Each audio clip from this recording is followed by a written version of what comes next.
ఇండియాలో పెట్రోల్ ధరలు. అంటే ఇండియాలో పెట్రోల్ ధరలు పెరిగిపోతూనే ఉన్నాయి. నాకు బాగా గుర్తొచ్చినప్పుడు రూ.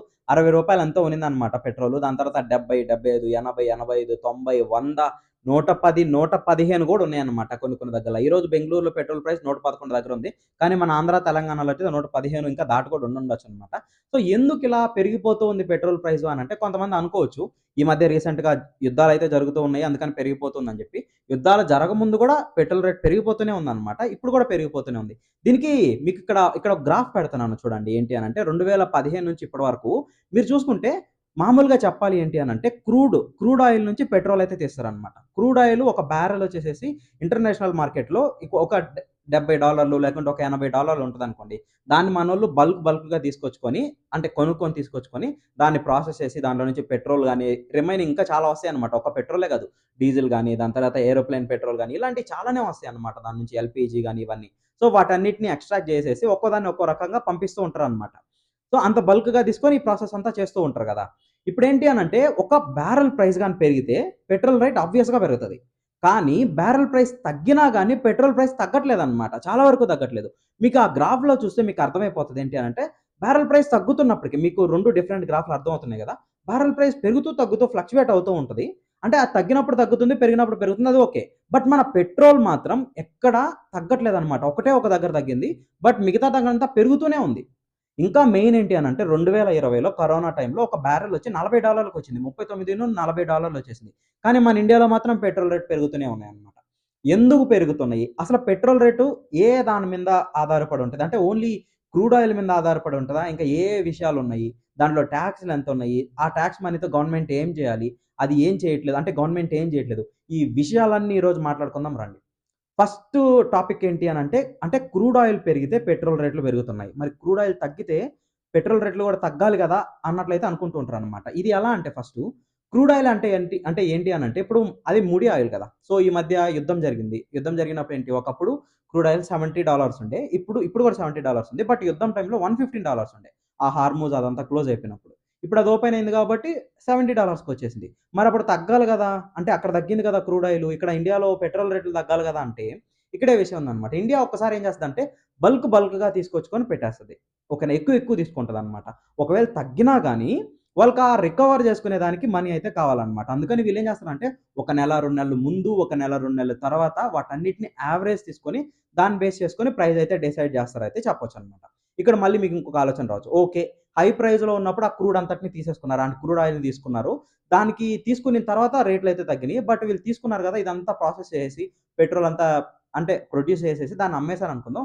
మళ్ళీ న్యూ స్టాక్ తెచ్చుకోవాలి. ఈసారి ఏంటి అనంటే $70కి అంటే $70కే వస్తుంది గదా! అప్పుడు దాన్ని తీసుకొచ్చినప్పుడు మన ఇండియాలో ప్రైస్ అంటే ప్రైస్ తగ్గాలి గదా! అన్నట్లయితే మీకు ఆలోచన రావచ్చు. అంతే గదా! హై ప్రైస్‌లో కొనింది హై ప్రైస్‌కి అమ్మేసారు. ఈసారి లో ప్రైస్‌లో కొనింది లో ప్రైస్‌కి అమ్మాలి గదా! బట్ అలా జరగట్లేదన్నమాట. ఎందుకు జరగట్లేదు అనంటే దీంట్లో చాలా ఫ్యాక్టర్స్ అయితే ఉన్నాయన్నమాట. ఫస్ట్ మనం క్రూడ్ ఆయిల్ దగ్గర నుంచి మాట్లాడుకుందాం. సో, క్రూడ్ ఆయిల్ ఒక 159 లీటర్స్ ఉంటది. ఒక ఒక ఒక బ్యారెల్‌లో. ఒక బ్యారెల్‌కి 159 లీటర్స్ ఉంటది. దాని వాల్యూ $70-80 ఉంటదన్నమాట. మనం ఇంటూ 90 ఏసుకోవాలి. ఇప్పుడు మన ఇండియన్ కరెన్సీ రూపీ వాల్యూ తగ్గింది కాబట్టి. సో, దాన్ని తీసుకొచ్చారు. దాన్ని తీసుకొచ్చిన తర్వాత దాన్ని ఎక్స్ట్రాక్ట్ చేస్తారనమాట. అంటే 159 లీటర్స్ ఉండే ఒక బ్యారెల్‌లో మనకి హార్డ్‌లీ 70-75 లీటర్స్ ఆఫ్ పెట్రోల్ వస్తది. ఓకేనా. అంటే నియర్లీ హాఫ్ అనుకోవచ్చు. అంత ప్రాసెసెస్ అదంతా చేయడానికి మనకి వాల్యూ ఎక్కువైపోద్దనమాట. కానీ ఇక్కడేంటి అనంటే ఒక్క క్రూడ్ ఆయిల్ బ్యారెల్‌లో నుంచి ఓన్లీ పెట్రోలే కాదు. డీజిల్ వస్తది, ఎల్‌పీజీ వస్తది. ఇంకా చాలా అయితే వస్తాయన్నమాట. ఏరోప్లేన్ పెట్రోల్ వస్తది. ఇలాంటియి చాలానే అయితే వస్తాయి. అంటే ఒక్కొక్క దాన్ని ప్యూరిటీని బట్టి దాన్నంతటిని తీసుకుంటూ ఉంటారనమాట. సో, వాటన్నిటిని బేస్ చేసుకునిన తర్వాత అంటే మనకి చాలా ప్రొడక్ట్స్ అయితే వస్తున్నాయి గదా! అంటే ఒక రూ. 100 మనం పెట్టామంటే మనకొక 200 వస్తుంది అనంటే, మనకు ఒక్కొక్క కాంపోనెంట్ వాల్యూ తగ్గిస్తూ ఉంటారు గదా! ఇప్పుడు దాంట్లో నుంచి మనం 80 బ్యారెల్‌కే అంటే $80కే కొన్నా గాని, మనకి ఇన్ని రకాలే వస్తున్నాయి కాబట్టి ఒక్కొక్క కాంపోనెంట్ వాల్యూ తగ్గుతది. అలాగే పెట్రోల్ వాల్యూ మన ఇండియాలో సపోజ్ మనం ఒక రూ. 100కి పెట్రోల్ కొంటున్నాం అనుకుందాం. ఇప్పుడు మన మార్కెట్‌లో రూ. 100 ఉంది. దాంట్లో నార్మల్‌గా క్రూడ్ ఆయిల్ నుంచి తీసుకొచ్చి చేసిన దానికి క్రూడ్ ఆయిల్ రిలేటెడ్ వాల్యూ ఎంతంటే రూ. 40 ఉంటదనమాట. అంటే రూ. 100లో రూ. 40 డిపెండ్స్ ఆన్ క్రూడ్ ఆయిల్ అనమాట. ఆ రూ. 40లోనే ఫ్లక్చుయేట్ అవుతూ ఉంటది. అయితే మిగతా రూ. 60 ఏంటి అనంటే ఇక్కడ మెయిన్ ఉంటదనమాట. ఒక 100లో ఒక రూ. 4 ఒక 4 నుంచి ఒక రూ. 6 అనుకుందాం. అదేంటి అనంటే వాళ్ళ ఎక్స్ట్రాక్ట్ చేస్తారు కదా! క్రూడ్ ఆయిల్ నుంచి పెట్రోల్ ఎక్స్ట్రాక్ట్ చేస్తారు కదా! సో, దానికైతే వస్తదనమాట. ఒక 4-6 అటు ఇటుగా అనుకోండి. దాని తర్వాత ఒక 2-3 రూపీస్ ఏందనంటే ట్రాన్స్‌పోర్టేషన్. అంటే ఎక్స్ట్రాక్ట్ చేసిన ఆ పెట్రోలు లేదంటే మిగతా వాటన్నిటిని వీళ్ళేం జేయాలి? ట్రాన్స్‌పోర్ట్ జేయాలి గదా! ఎక్కడికి? డీలర్‌లకి. మనకి అక్రాస్ పెట్రోల్ బంక్స్ అయితే ఉంటాయి గదా! వాటన్నిటికి ట్రాన్స్‌పోర్ట్ జేయాలి. దానికొక 2-3 రూపీస్ లీటర్‌కి చెప్తున్నా నేను. ఓకేనా? ఒక లీటర్ రూ. 100 అంటే దాంట్లో ఈ కాంపోనెంట్స్ చెప్తాననమాట. 40 రూపీస్ అయితే మెయిన్ క్రూడ్ ఆయిల్‌కి సంబంధించి పెట్రోల్ అయితే ప్రైస్ ఉంటది. దాని తర్వాత 4-6 రూపాయలొచ్చేసేసి వాళ్ళు ఎక్స్ట్రాక్ట్ చేసిన దానికి, 2-3 రూపాయలొచ్చేసేసి ట్రాన్స్‌పోర్టేషన్‌కి డీలర్స్ ఉంటారు. ఓకేనా? డీలర్స్ అంటే అక్కడ పనిచేసేటోళ్ళు పెట్రోల్ బంక్ పెట్టుకున్నోళ్ళు. వాళ్ళకొక 4-5 రూపీస్ యాడ్ అవుతూ ఉంటదనమాట. సో, ఇది మొత్తం కలిపినా గాని అదొక 40, ఇదొక 40 అటు ఇటు యేసుకుంటే ఒక 40 ఒక 50-55 అవుతుంది. మరి మిగతా రూ. 45 ఏది అంటే ఇక్కడ ఇండియా మెయిన్ ఉంటదనమాట. ఏంటి అనంటే ఫస్ట్ సెంట్రల్ టాక్స్. దాన్నే ఎక్సైజ్ డ్యూటీ అంటారనమాట. సో, అదెంత అంటే నియర్లీ 20% పైనుంటది. ఓకేనా? అంటే రూ. 100, రూ. 20 పైనే గవర్నమెంట్ అయితే తీసుకుంటదనమాట. Central government.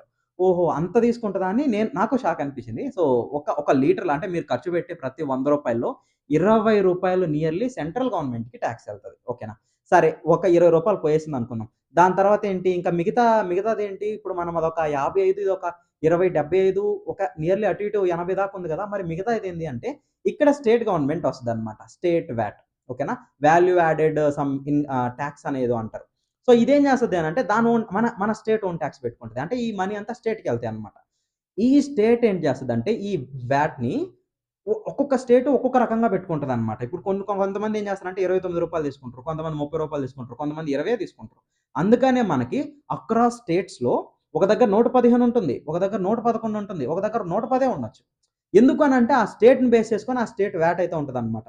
దాన్ని బట్టి మీకు అర్థం చేసుకోవచ్చు మన ఆంధ్రాలో ఎంత తీసుకుంటున్నారు. మనకేంటి రూ. 115 అంటే మనకి ఇక్కడ బెంగుళూరులో వచ్చేసేసి రూ. 111 కానీ ఆంధ్రాలో వచ్చేసేసి రూ. 115 అంటే రూ. 4 మనోళ్ళు ఎక్కువ తీసుకుంటున్నారన్నమాట. సో, ఇన్ని కాంపోనెంట్స్ అయితే ఉంటాయన్నమాట. సపోజ్ ఇప్పుడు ఒక బ్యారెల్ ఒక రూ. 100 ఉందనుకుందాం. రూ. 100 నుంచి అదిక రూ. 50 పడిపోయింది. అంటే ఏంటి? 50% పడిపోయిందనుకుందాం. 50% అయితే పడిపోయింది గదా! ఇప్పుడు మనకి ఇక్కడ రూ. 100లో రూ.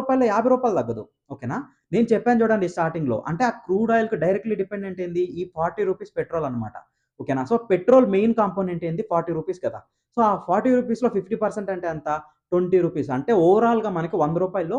80కైతే పెట్రోల్ వస్తది గానీ మనకి 50% అయితే పెట్రోల్ తగ్గదన్నమాట. అది ఫస్ట్ పాయింట్. ఎందుకంటే ఆ క్రూడ్ ఆయిల్ యొక్క కాంట్రిబ్యూషన్ ఈ రూ. 100లో 40% కాబట్టి. సో, అక్కడ క్రూడ్ ఆయిల్ 50% తగ్గిందంటే ఈ 40%లోనే ఇంకొక 50% తగ్గుతది. అంటే 20% అంటే రూ. 20 వరకు ఎళ్తది. ఒక రూ. 40 తీసుకుంటే రూ. 20 మాత్రమే వస్తదన్నమాట. సో, దాని ప్రకారం చూసుకున్న బ్రో నువ్వు 100లో అంటే 100-80 చాలా పెద్దది గదా! అన్నట్లు అనుకోవచ్చన్నమాట.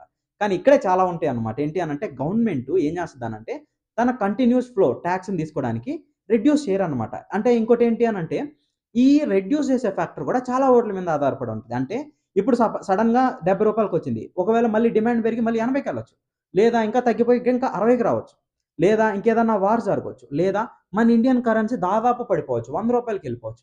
ఇప్పుడు మనం చూసుకుంటే ఒకప్పుడు నాకు బాగా గుర్తున్నప్పుడు రూ. 60, 70 ఉండింది ఒక డాలర్. ఇప్పుడు అది రూ. 90కొచ్చేసింది. అంటే నీకు బ్యారెల్ రూ. 100 ఉందనుకుందాం మార్కెట్‌లో. సో, రూ. 100 ఉంది. కానీ నువ్వేమవుతది అంటే $100 ఉంది. కానీ నువ్వేంటి మన వాల్యూ కరెన్సీ వాల్యూ తగ్గిపోయింది. రూపీ వాల్యూ తగ్గిపోయింది కాబట్టి ఒక 100 డాలర్‌లకి అంటే ఒక డాలర్‌కి రూ. 70 ఇయడం వేరు. ఒక డాలర్‌కి రూ. 90 ఇయడం వేరు గదా! నీకు రూ. 20 ఎక్స్‌ట్రా పడింది గదా! సో, దాని మీద డిపెండ్ అయి ఉంటదనమాట. ఎవరో అన్నారనమాట. మన మినిస్టర్ అనుకుంటా. మన రూపీ వాల్యూ చాలా బాగా ఎళ్తుంది అని జెప్పి. ఎలా ఎళ్తుంది? 70-90, 100 ఎళ్ళిపోతుందది. ఎలా చెప్పాలనంటే ఒక అమెరికాలో ఏదన్నా సూపర్ మార్కెట్‌లో పనిజేసే ఒక అబ్బాయి తనకంటే గూడా మన ఇండియాలో ఒక ఒక రూ. 1,00,000 సాఫ్ట్‌వేర్ ఎంప్లాయీ కంటే తనే ఎక్కువ సంపాదిస్తున్నాడన్నమాట. ఎందుకంటే ఈ ప్రైజ్ వల్ల. ఓకే. అది వేరే టాపిక్. సో, ఇదన్నమాట విషయం. సో, ఇన్ని ఫ్యాక్టర్స్ ఉన్నాయి గాబట్టి అంటే కరెన్సీ వాల్యూ అవ్వచ్చు, ఫ్లక్చుయేట్ అవుతూ ఉండడం గాబట్టి ఒక 1 మంత్ అటు, 1 మంత్ ఇటుగా అంటే ఎస్టిమేషన్ వాల్యూ తీసుకుంటారు. లేదనంటే ప్రీవియస్ వాల్యూ తీసుకొని, కరెంట్ వాల్యూ తీసుకొని వీటి మూడిటిని బేస్ చేసుకొని పెట్రోల్ ప్రైస్ అయితే ఫిక్స్ చేస్తూ ఉంటారనమాట.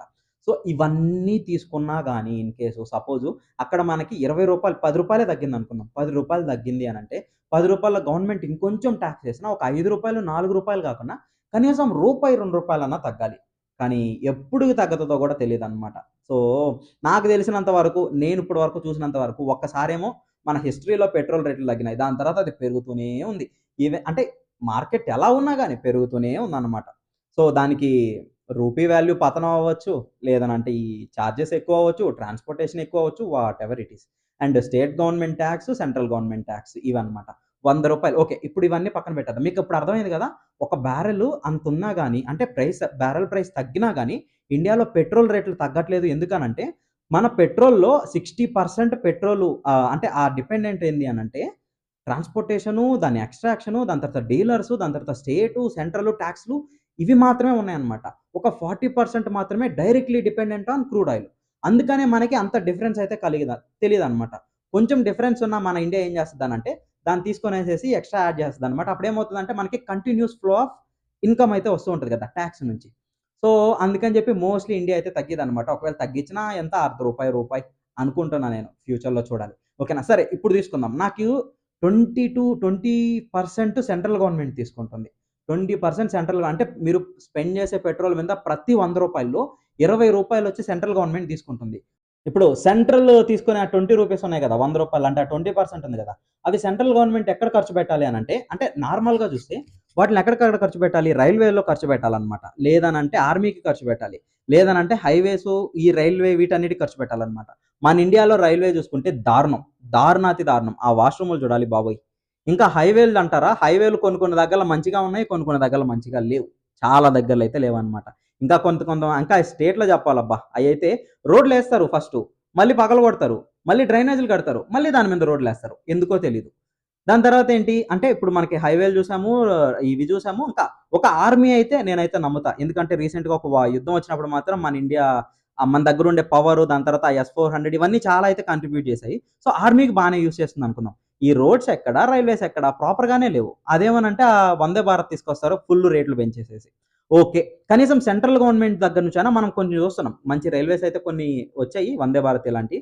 దాని తర్వాత కనీసం ట్రాన్స్‌పోర్టేషన్‌కి హైవేస్ అన్నా ఉన్నాయి.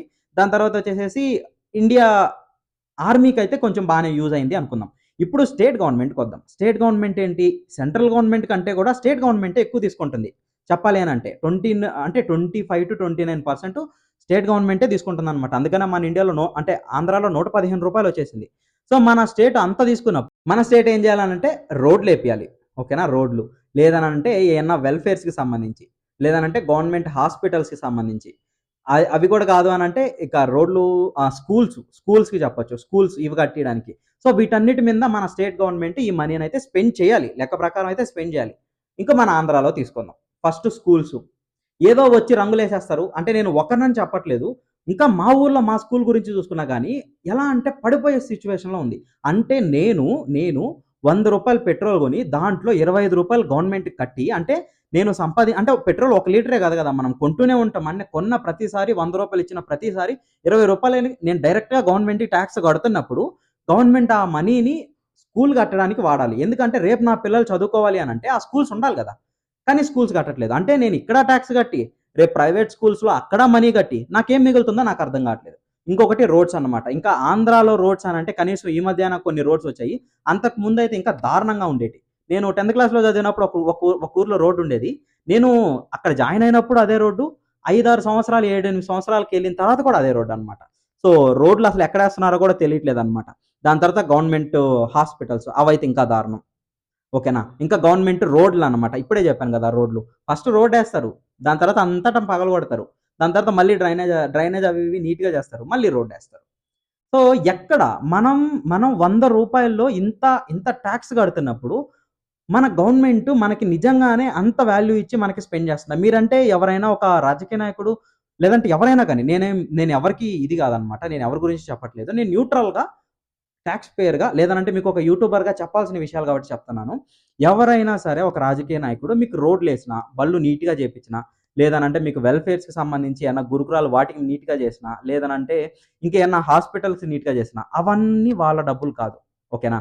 జస్ట్ ఇమాజిన్ ఒక రూ. 100 పెట్రోల్‌లోనే మనం రూ. 20 ఇస్తున్నామంటే, మనం స్టేట్ గవర్నమెంట్‌కి సంబంధించి ఎన్ని ఇస్తున్నామో ఆలోచించుకోండి. ప్రతిరోజు నువ్వు తినే చిప్స్ ప్యాకెట్ దగ్గర నుంచి, నువ్వు వెళ్లి రెస్టారెంట్‌లో తినే దాని దగ్గర, ప్రతి దాని దగ్గర నువ్వు ఏదో ఒక రకంగా టాక్స్ కడుతూనే ఉంటావన్నమాట.